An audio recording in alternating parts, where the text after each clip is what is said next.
दिल्ली विधानसभा में आज पेश की जाएगी कैग की दूसरी रिपोर्ट। स्वास्थ्य सेवाओं के प्रबंधन से जुड़ी हो सकती है रिपोर्ट। सीएम रेखा गुप्ता विधानसभा के पटल पर पेश करेंगी कैग की रिपोर्ट। सरकारी अस्पताल और मोहल्ला क्लिनिक की स्थिति पर होगी आधारित। दिल्ली सरकार ने आबकारी नीति पर रखी थी कैग की पहली रिपोर्ट। शराब घोटाले से दिल्ली सरकार को 2000 करोड़ के घाटे का हुआ था खुलासा। शराब नीति पर आई कैग की पहली रिपोर्ट विधानसभा स्पीकर ने पीएससी को भेजी। कमेटी 3 महीने में देगी रिपोर्ट। आबकारी नीति पर जांच के लिए पीएससी का होगा गठन। स्पीकर ने 1 महीने के अंदर एक्शन टेकन रिपोर्ट पेश करने को भी कहा। दिल्ली विधानसभा से विधायकों के निलंबन के खिलाफ आज आम आदमी पार्टी कर सकती है राष्ट्रपति द्रौपदी मुर्मू से मुलाकात। नेता प्रतिपक्ष अतिशी ने राष्ट्रपति से वक्त मांगा है। आप विधायकों की सदन में नो एंट्री पर बोली अतिशी, ये बीजेपी सरकार की खुली तानाशाही, इतिहास में ऐसा कभी नहीं हुआ। शराब घोटाले में बुरी तरह फंसने वाले हैं आप नेता। बीजेपी विधायक अरविंदर सिंह लवली का बयान। दिल्ली विधानसभा में नजफगढ़ और मोहम्मदपुर का नाम बदलने पर उठी मांग। बीजेपी विधायक नीलम पहलवान और अनिल शर्मा की मांग। नीलम पहलवान का दावा नजफगढ़ का पुराना नाम था नाहरगढ़। अनिल शर्मा ने मोहम्मदपुर का नाम माधोपुर करने का प्रस्ताव रखा। पीएम मोदी आज सूफी संगीत समारोह जहां खुसरो के रजत जयंती कार्यक्रम में शामिल होंगे। शाम को 7:30 बजे सुंदर नर्सरी में कार्यक्रम का उद्घाटन करेंगे। सूफी संगीत समारोह जहां खुसरो का दिल्ली के सुंदर नर्सरी में 28 फरवरी से 2 मार्च तक होगा आयोजन। दुनिया भर से सूफी संगीत, कविता और नृत्य के कई कलाकार शामिल होंगे। पीएम मोदी ने सोशल मीडिया पर जहां खुसरो के लिए आयोजक रूमी फाउंडेशन को बधाई दी। लिखा, कार्यक्रम के दौरान नजरे कृष्णा देखने के लिए उत्सुक हूं। पीएम मोदी आज यूरोपीय कमीशन की अध्यक्ष उर्सुला वॉन डर लेयन के साथ करेंगे उच्च स्तरीय बैठक। व्यापार और आपसी रणनीतिक एजेंडे पर होगी चर्चा।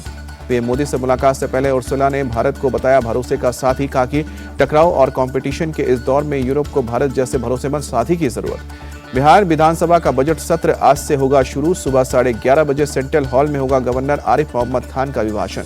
गवर्नर के अभिभाषण के बाद पेश किया जाएगा आर्थिक सर्वेक्षण। वित्त मंत्री सम्राट चौधरी 3 मार्च को पेश करेंगे बजट। 28 मार्च तक चलेगा सत्र। जीतन राम मांझी की पार्टी हिंदुस्तानी अवाम मोर्चा का आज पटना के गांधी मैदान में दलित समागम। पार्टी का दावा, लाखों की तादाद में गरीब और दलित समाज के लोग समागम में करेंगे शिरकत। बिहार विधानसभा चुनाव पर आज दिल्ली में कांग्रेस का मंथन। कांग्रेस अध्यक्ष मल्लिकार्जुन खड़गे और राहुल गांधी होंगे शामिल।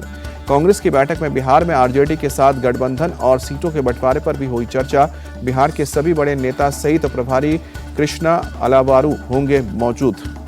बिहार कांग्रेस के अध्यक्ष अखिलेश प्रसाद का दावा, अगर सीटों का बंटवारा ठीक से हुआ तो बिहार में महागठबंधन की सरकार बनेगी। हरियाणा में निकाय चुनाव भी बीजेपी ही जीतेगी। प्रदेश अध्यक्ष मोहनलाल भड़ौली बोले, जनता ने ठाना है ट्रिपल इंजन की सरकार बनाना है। लंबी खींचतान के बाद राजस्थान विधानसभा का गतिरोध सुलझा। कांग्रेस के 6 विधायकों का सस्पेंशन रद्द हुआ। जयपुर में बीजेपी अल्पसंख्यक मोर्चा की बैठक के दौरान हंगामा। प्रदेश अध्यक्ष मदन राठौर के सामने मंच पर ही भिड़े 2 कार्यकर्ता। बैठक में हंगामे और हाथापाई पर बीजेपी का एक्शन। प्रदेश महामंत्री जावेद कुरैशी को पद से निलंबित किया।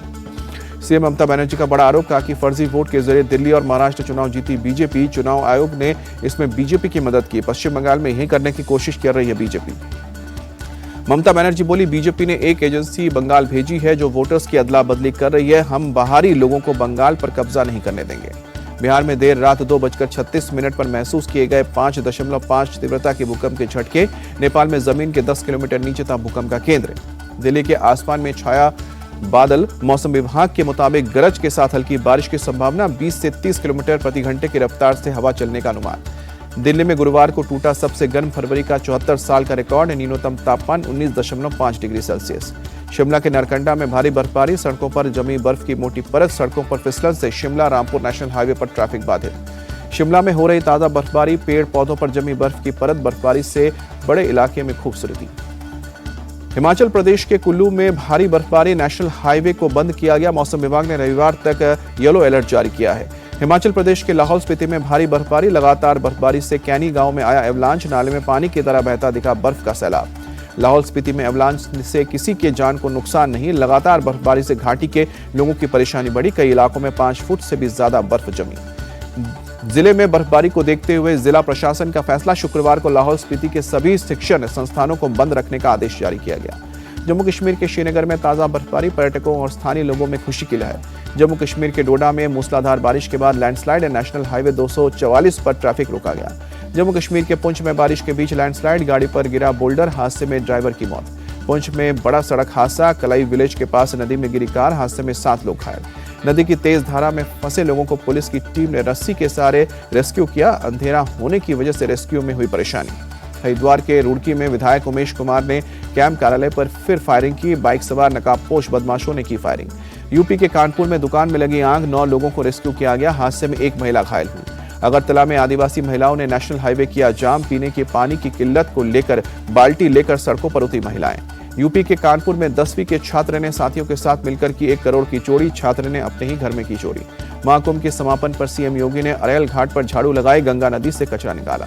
महाकुंभ में योगी ने सफाई कर्मचारियों के साथ खाया खाना। शाम को पुलिस कर्मियों से की मुलाकात। आईसीसी चैंपियंस ट्रॉफी में आज अफगानिस्तान और ऑस्ट्रेलिया की होगी भिड़ंत। लाहौर में दोपहर 2:30 बजे शुरू होगा मुकाबला।